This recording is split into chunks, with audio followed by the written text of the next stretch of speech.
Днеска беше от тези чувства, които исках да се забия през глава и да не стана от леглото и да не правя нищо. The Valiant няма да работи, ако аз си лежа. И затова мислихме варианти, в които да търсим различни клиенти, как да ги търсим, как да стигнем до тях. И тук е момента да кажа, че търсим в момента клиенти, с които The Valiant да работи. След това бях на тренировка, в която имаше студенти от НСА, които са кинезитерапевти. И аз бях този пример, който каза днес как всъщност сме адаптирали определени упражнения спрямо моята физика. Да кажа, бях изненадан от ситуацията по време на показното, защото те бяха много пасивни и не задаваха никакви въпроси и не искаха да опитат упражненията, които правя аз.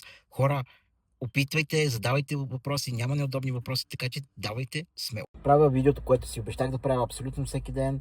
Тази връзка не съм си намерил още спонсори, които да ме подкрепят спортните ми начинания, така че пишете смело. Си дадох сметка, че мога да ви апдейтвам за предишния ден, какво се е случило, дали някой се е свързал с мен или не. Така че ще ви държа в течение. До скоро и до утре.